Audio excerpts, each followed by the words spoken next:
Yeah, of course. They made it bad. Let's start, everyone. And I want to start by acknowledging that we're on the land of the Muwanina people and pay my respect to the elders past, present and emerging.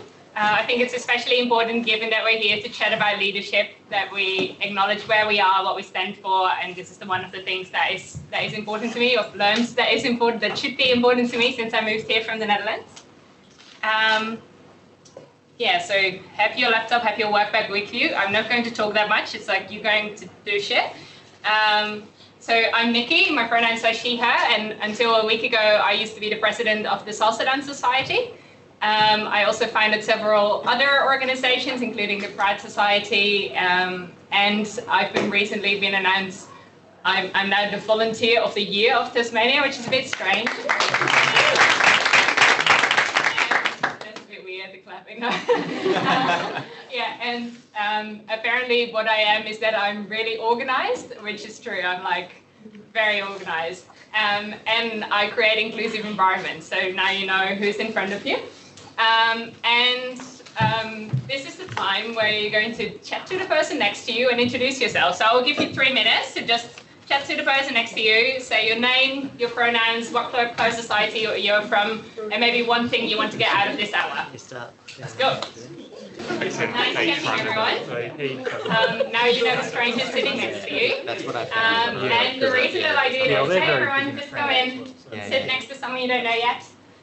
The reason that I do this is not just so you get to know each other's name and you can talk to each other, but I think introducing people to each other is like a really powerful thing to do, because you don't only hear some content like how to pronounce their name or what they're interested in, but it also shows you kind of what you have in the room. Like, are people actually interested in what they're doing? Are they here to learn something, or are they just here because they kind of feel like they have to? Like, you kind of know what you have in front of you, and I think that's really interesting to hear sometimes. Oh, now it's all different again. I do this. Yeah, nice. Cool. So what we're going to do today is these kind of things. You can read, you can do this. So what I'm not going to do is teach you specific skills about how to chair a meeting or how to run an AGM or how to plan events or whatever. Like, that's all other sessions. We're going to do the stuff that I think is important when you're leading a group of people. So this is highly subjective, and yeah, get ready for that. And if you have any questions, I thought this would be like a massive group, because Renee was like, this is going to be a massive group. So if you have Post-its, you can write them down, you can stick them up, you can do that. But given that it's not such a big group, you can also just raise your hand, that's fine. Or just yell. Yeah. Yeah, and I want to start by talking about the difference between managers and leaders. So I found this really interesting. So a manager is someone who keeps the stability and the continuity in a group. I'm just going to leave this. Can I leave this soon? It's really annoying. Thanks. Yeah, so a manager is someone who keeps the stability and the continuity in the group. It's someone that is there to get shit done, and it's also someone who uses the hierarchy that they're in. So they might be in a position of power, and they use that position of power to get that shit done. However, a leader is someone who might not necessarily be in a position of power, but is someone who is there to create change. It's someone who has a vision, who is there to inspire people. And because they're not in a position of power, they cannot just tell you what to do. They need to do it by building relationships with people.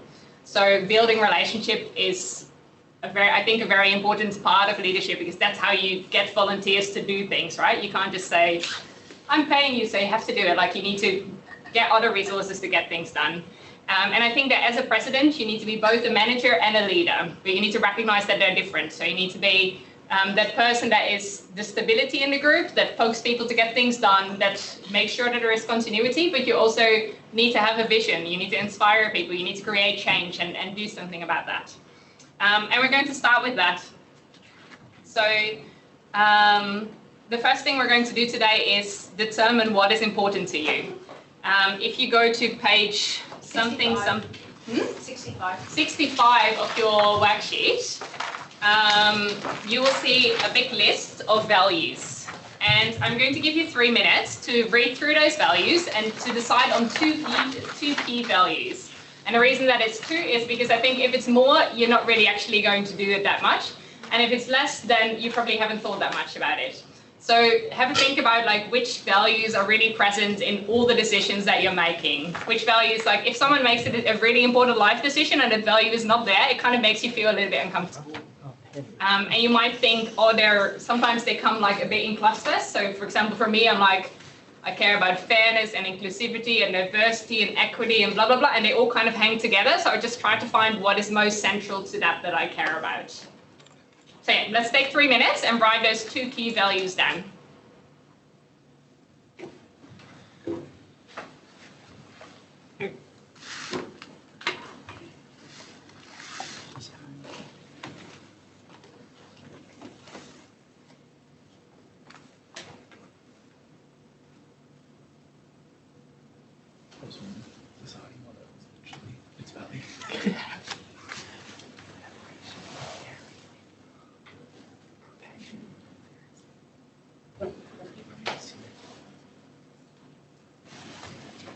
And when you think you've got them, which for some of you is like, I'm hella decisive, I know what I want. And other people are like, yeah, I've got 20 now. So feel free to have a chat to your neighbor and explain what your values are and what they mean to you, why they are important to you.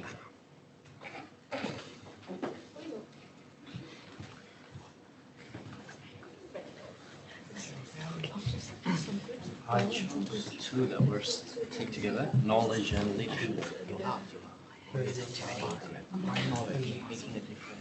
I think it inspires people to have the right knowledge. Sometimes you feel like you know all the answers. If you know all the answers, they always inspire you.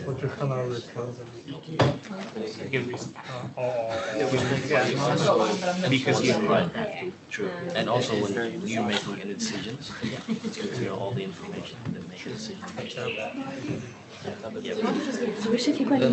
yeah, this is great. So pronouns she, her. I'm with Tusa. I was with Tusa. Like society. And what I want to get out of this is learning more about relationships. So if you haven't done so yet, start a conversation with your neighbor about why you picked these 2 values. Still looking through Michael. What did you choose? Still choosing my second one.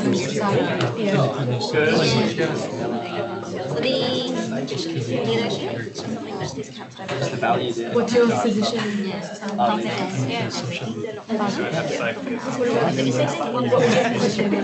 Or in the hypothetical. I'm doing engineering. So they're all kind of on here already. What year are you? Trying to figure out how that should read. Oh wow, yeah.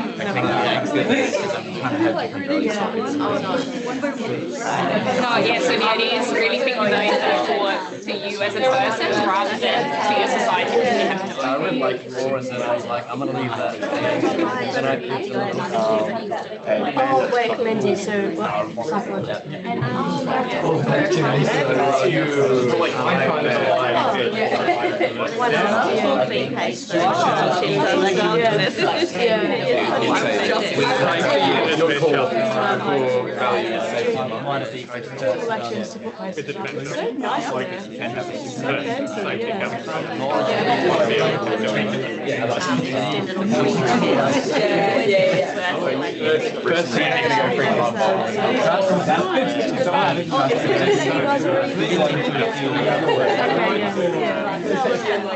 It's having someone to trust Lack of respect. Future generations.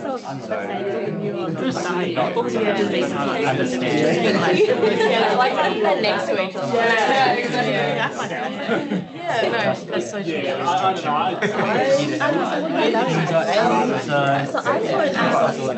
Yeah. Hey everyone, let's go back over here. Yeah. I'm going to assume for now that you all picked 2 values. Some of you might be a bit more sure about it than others. And just to emphasize, the idea is that you pick 2 values that are core to you as a person, not for your society. Like we don't care about that. We care about you as a leader, what is important to you as a person. So the ones that I picked were inclusivity and being well organized. As I already mentioned before, these are things that I strive for.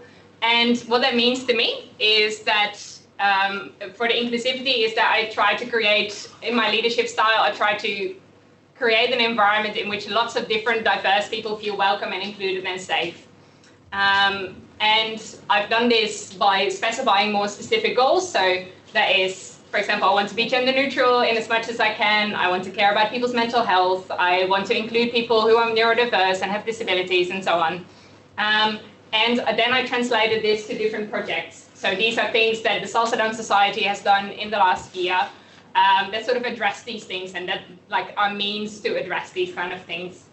And on the other hand, I said I'm well organized. So what I try to do is create an environment, both physical but also online, that is really transparent, is really obvious, really well organized, and that I think it gives people the information that they need to take ownership of things. And I think as a leader, that is really important. And also something that I find really valuable is that if I make a commitment, I stick to it. So I try to only say yes to things I can actually do. And if I have said yes to things, then I'm actually going to do it. That's my plan. So the sub goals of that is that I try to be transparent in my decision making. I try to include a lot of voices. I try to be transparent in how we allocate our resources. So for example, we have a shared Google Drive with our society. All the information is in there and it's public to everyone on the board, all the teachers and all the volunteers. So everyone can see how we spend our money.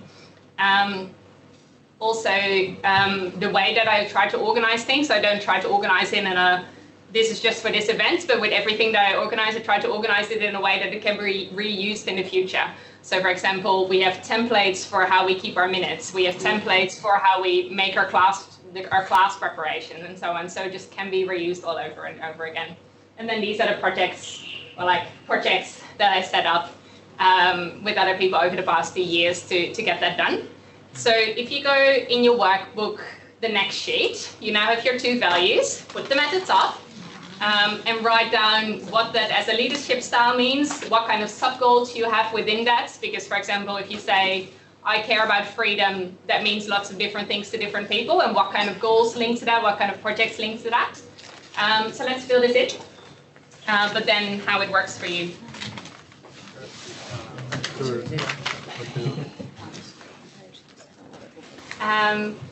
So I hope that this gives you like a little insight in why it's important to maybe have a vision, what you want to create as a leader, what you want to do in your society, where you want to go to, and to have this a bit more clear for yourself so you can really translate it to actionable things that you want to do within your society.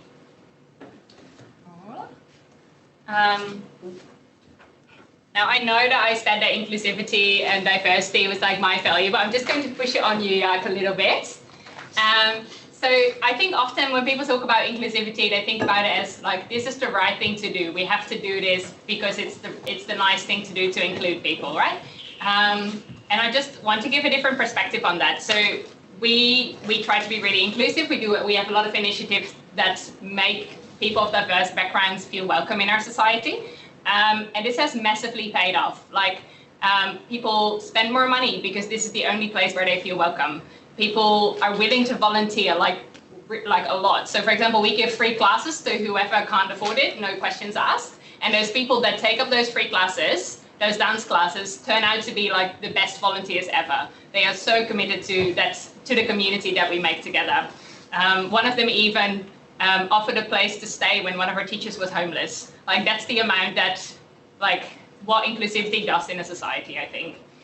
So I want to think a little bit more about it and do some collective brainstorming. So I'm going to give you pieces of paper and they will give you one group of people with something that makes them different, something that often doesn't make them included. For example, not having money.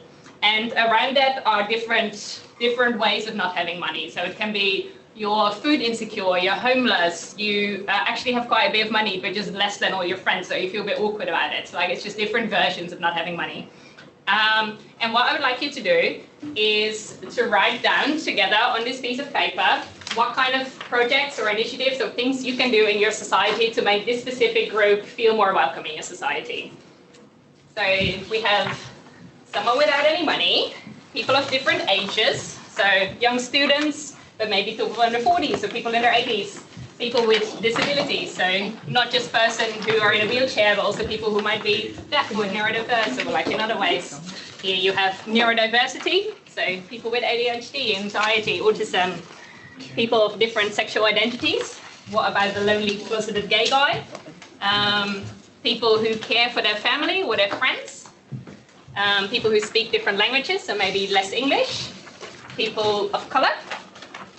And different gender identities. And you can be with them because I didn't make enough. Take 3 minutes. You can use the pens on your table to write on it. Just write down everything you can think of.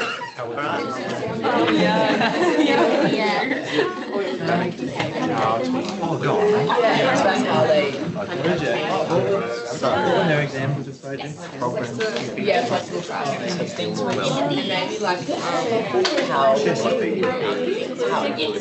also about like examples of what different dialects could mean. See some of the words that are on your piece of paper, you either just have no idea what it is, like what is someone who is asexual, like what does that mean, why is it important in my society, blah, blah, blah. Or even if you might think, oh, I kind of vaguely know what ADHD is, you might not know what someone's experience with ADHD is like.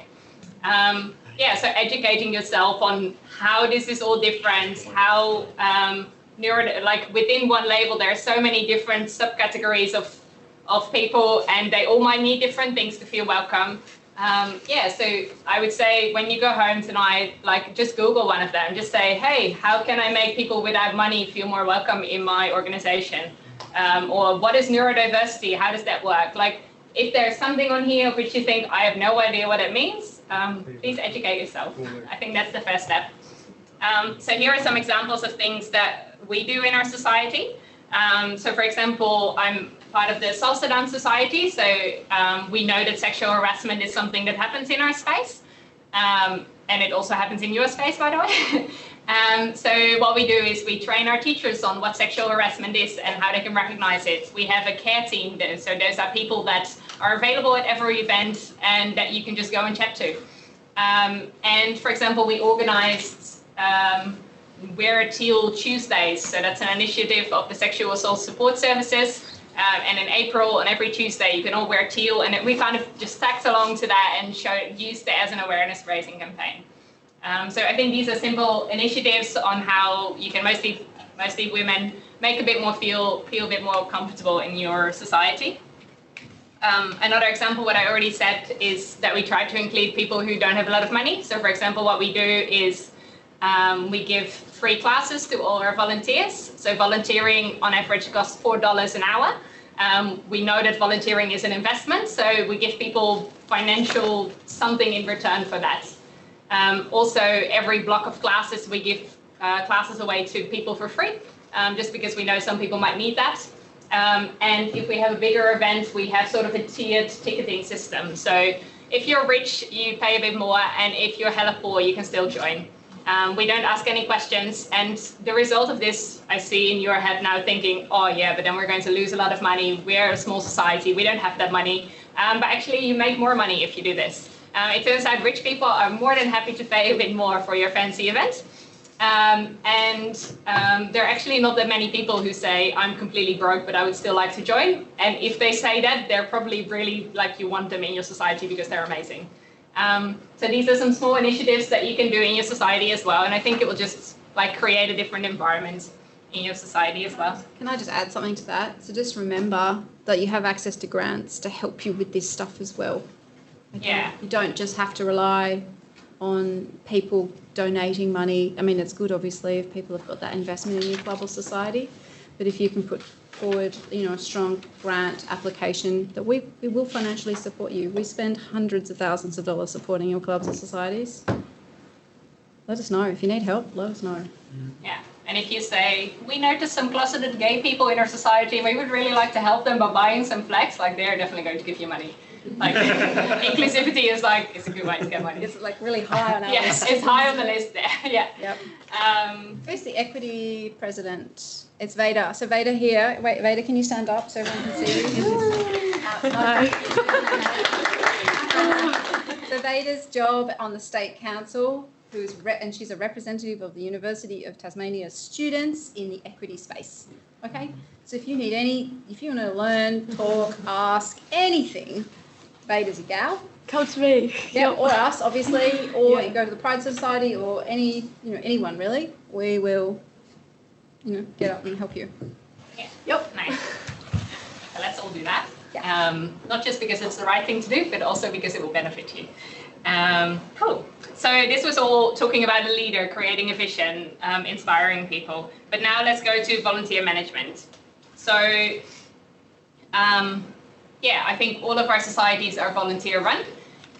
All of our people in our society are people with very little time that have big dreams, but cannot always contribute that much.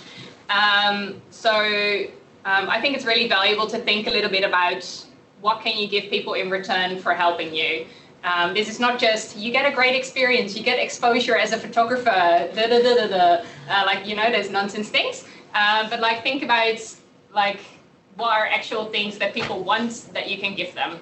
So it might be international students who come here and don't have any friends, actually get a community, make friends, have a good space to be in. It might be if you're queer and you think, I feel really uncomfortable everywhere, that's a place where you can go and feel welcome. But it might also be, we give you trainings, we give you money, we pay you, you will win awards, you will, I will write you if you need a visa application and you need to be part of some society, this is what I can offer you. Think about what are the actual things that people would want to have that you can offer. As an example, so these are Lena and Kira, some of our students. 2 years ago, at the end of a class, we were a bit short on people, so we asked, hey, who wants to help out? And this was their first class, and they raised their hand and said, yeah, sure, I will help out. They did not speak a whole lot of English, which at first was a bit challenging, but now they've been on our boards for 2 years. They've been excellent people. We love them so much. So thinking about what can we offer these people that they want to be part of our society and that they want to stay part of our society, because I think many people will rock up, say, yeah, I want to volunteer, do a little bit, and then leave again. What is that?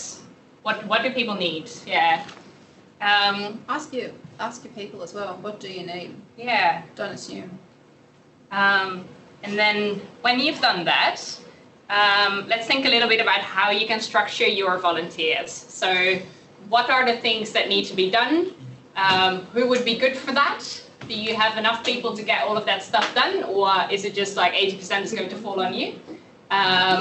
What do you need from external organization like Tuesday who can help you with that? And in your workbook, you will find this sheet, but then not filled in yet. 67, page 67. So maybe let's take 2 minutes to fill it in as far as you know. So obviously you have your board members, your president, secretary, blah, blah, blah, blah. But what else makes sense? Does it make sense to have a group of people that just focus on social media promotion, or can it just be one person? Do you have events on a Saturday, and how does that work? What do you need from other groups?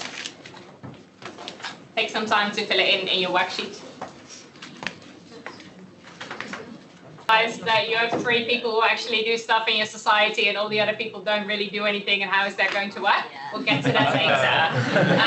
So this is the one society. And I also like to think about it, when I organize an event, I also make something like this, at least in my head, but probably on paper because my head is not very, very good usually. So here you can see Priya and Arman. Priya sitting over there. Are teaching a class. They're all the students. There are people doing the volunteering, so welcoming people, making sure they do all their COVID registration. Someone else is taking this picture, and I'm sitting in the sand eating pizza at this moment. Because I think it's important that if you're the person that is expected to put out fires, then maybe you should not have that many tasks. So when I organize stuff, I try to do it in a way that I don't have anything to do on paper, or at least as little as possible, hopefully. I try to get everyone else to do stuff, and I'm just the thing that brings it together and the person that puts out the fire. And I think that's quite, in theory that works well. In practice, that might not always end up that way, but I think it's a good thing to aim for at least. Yeah. So let's continue. So I think from talking to people, I I've sort of heard two different problems that come with volunteer management. So one is like, how do I get people to take initiative in the first place? Everyone is just sitting there waiting for me to tell them what to do, which is a bit awkward, I get that. And the other thing is how, like, once people take initiative and want to do something, how do I get them to do it in a way that is actually going to be fruitful and ends up in a good project? So let's start with the first one. So I, at the beginning of the year, I chatted to every single person on my board individually, and I asked them, what would you like to do this year? What are you passionate about? Why are you here? Why do you care? And it turns out many people are passionate about something because, like, if they put in the effort to get elected, they probably want to do shit, right? So they, I think everyone sort of has that passion to want to do something inside of them. They just might not have the skills to actually do it. So then you get to the next step and you say, okay, that is a great plan. I would love that. But can you just quickly make a budget and a plan to make sure that we are all on the same page? And that's basically whenever someone comes to me and says, I would like to do something, that's how I respond. So as an example, these are Isabella and Chinian. They are two dancers from our performance group. Early last year, one of our volunteers, Govindy, came up to us and said, hey, I would like to run a performance group and have like a massive show at the end of the year. And we were like, gosh, we don't have the people for that. That sounds like a lot of work. Oh my gosh, that sounds like a really bad idea. Who's going to join that? I don't know. But that's not how we responded. We responded with, that's a great idea. Let's do that. Can you make a budget and a plan on how you're going to do that? And then we're going to discuss that at our next meeting.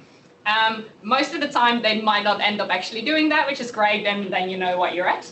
And if they actually do that, then that is wonderful, I think. So we have templates for people available if they want to do something. It kind of looks like it. It's not a whole lot, but it gives you an idea of how much have people thought this through. Is this actually a feasible thing to do? How is this going to work?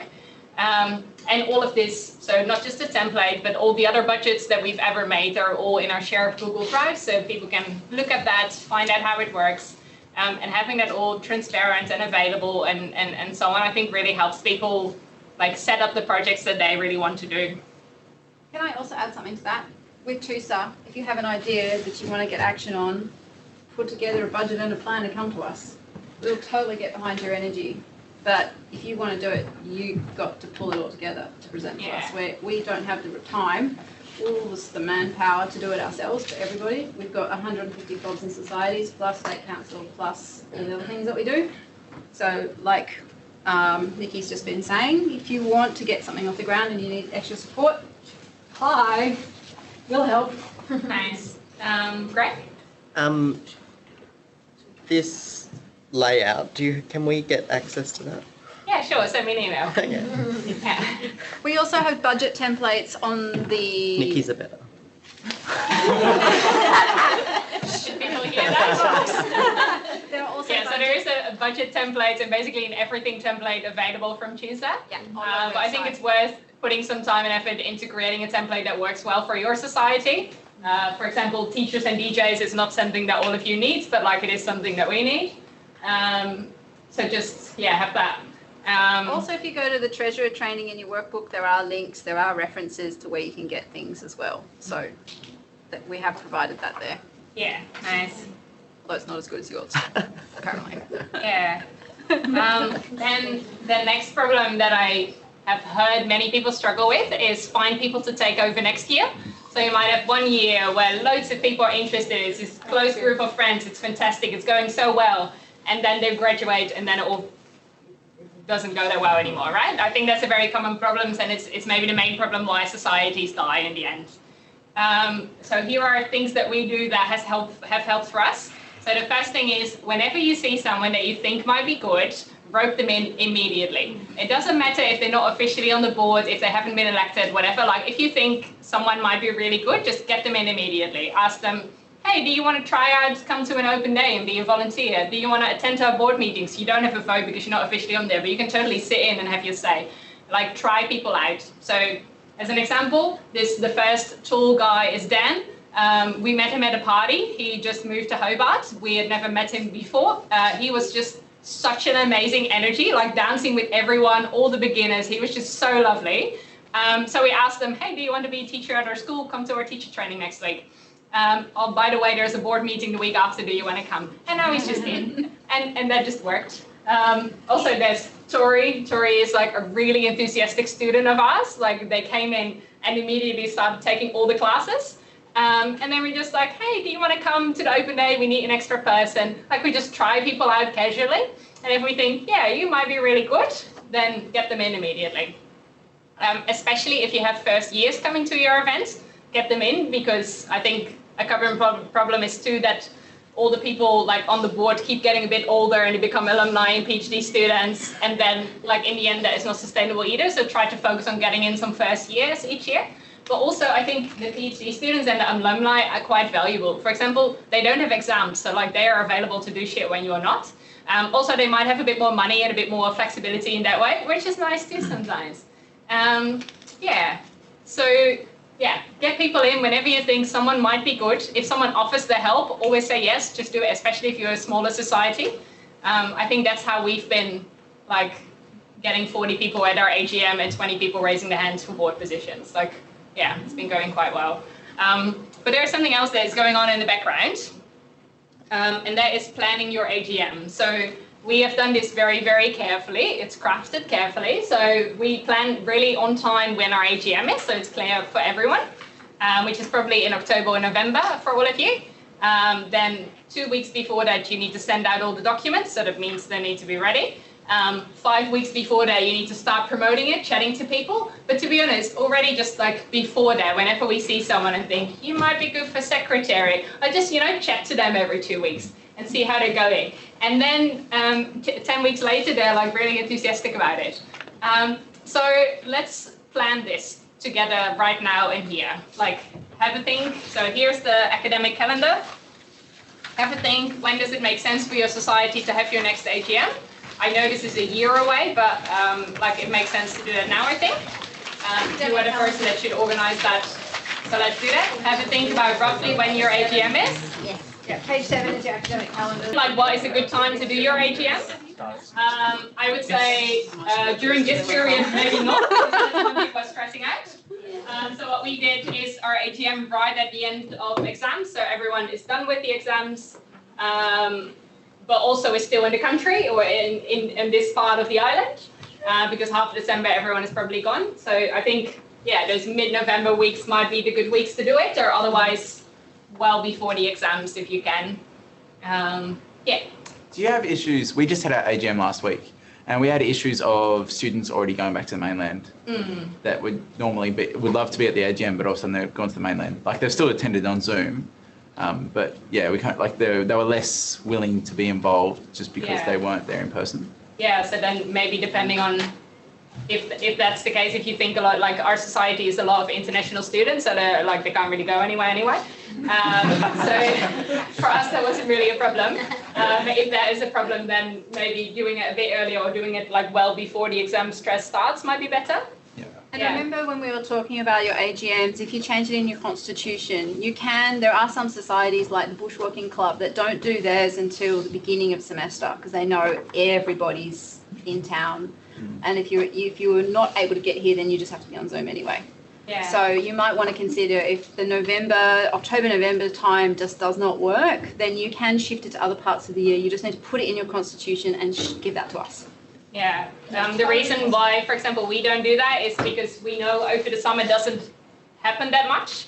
So if you start a new board freshly in January and then all the people who used to be on the board are already gone, then there's not really a handover time. So that's why we thought October, November is good, because then you have a couple of weeks or months even, where everyone is still around, everyone can help out.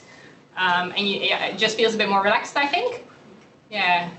Yeah. Or I think we can, like what we did in our society, we did for our AGM, it's a combination of the physical, those who are here, and then we open a Zoom, those who can join from offshore or from other, they're not. You could move your AGMs to the middle of the year, to July, and do it during the mid-sem break. So then you have a mid-year crossover. And then you'll have that continuity. It just depends on who's putting themselves up. Because if someone's like graduating in December, well, it's not going to work. But if you've got a new exec committee that's got the next year ahead of them, then it might work. So something to consider maybe. Each time of the year has its ups and downs. Yeah, it's a nightmare. Yeah. better balance, yeah. Far If out. people want to be there, I guess they'll be there. Exactly, yeah. They'll make it happen. So I think the main lesson from this is have a think about like 6 months before you might want to do the AGM, pick a date, make sure everyone knows the date and start promoting well in advance. Yeah, because I think it's part of your role as being a leader to make sure that there is going to be something after you. You can't just think, yeah, done my shit, I'm going to sit my ass now. Like, yeah, so yeah, that is your responsibility to plan your AGM at a point that makes sense and to make sure that you have enough people to take over that are good people to take over, right? Yeah. And for those of you in state council roles, you guys need to think about when you're going to be holding your general meetings with your clubs and societies, whether they're academic societies, they're general societies. So you also need to factor that into your planning for the year too. Lucky things. Yeah. And then last, I think this is something that all of you are going to be faced with. And that is that being a president can be a shitload of work, especially if the people underneath you start slowly doing less and then it all falls on you and you feel like, yeah, I went for this position, so I need to continue now and I need to organize all these events and I need to do all these things. So yeah, please remember that your mental health is way more important than getting shit done. If that means like only doing soccer training every other week, then you only have soccer training every other week, like whatever. If that means not having a gigantic party, but just having like small scale, meaningful interactions, then do that. Like do whatever you can manage to do with the people around you. And if that is a little bit less, then it's a little bit less. And if that means asking for more money from CHUSA, so it's a bit easier for you, then do that. And I want to chat a little bit about, yeah, so maybe have these conversations with your people as well. If you see someone is not doing that well, just reach out to them and say, hey, how's it going? How are you doing? Do we need to find someone else for your tasks? Because finding out earlier is probably better for you than finding out later. Yeah, and there are a lot of other things I think you can do in your society that just makes it a bit more comfortable for everyone. So like the university approach is ask people if they're all right, here's some free yoga, good luck. And I think we all know that that doesn't really work. So first of all, have those genuine conversations, like be genuinely interested in the well-being of your friends.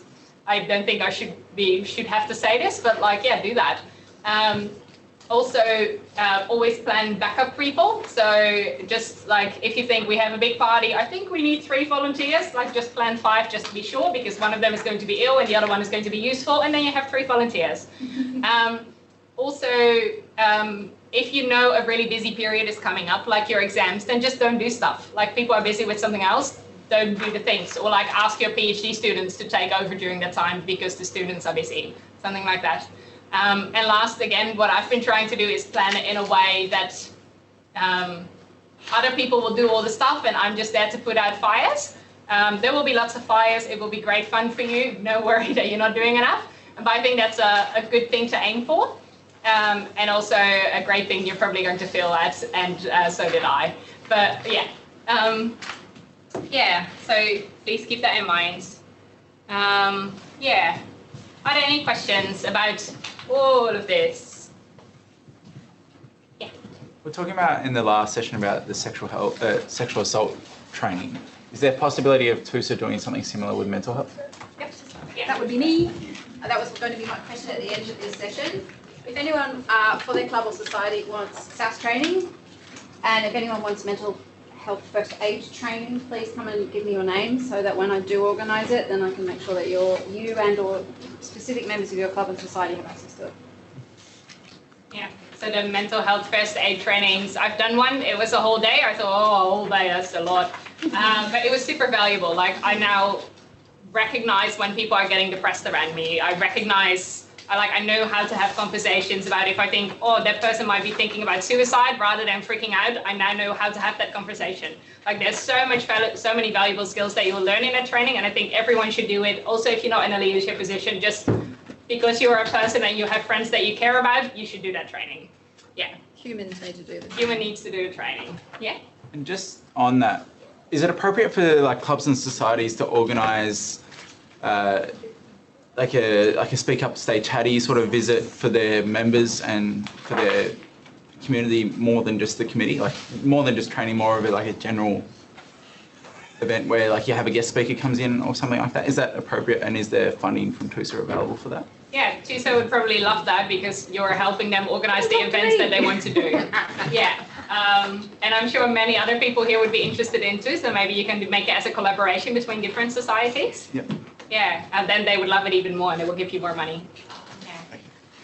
We love to give the money. Yeah. Any other questions? Cool. Then I think this was it. The next thing is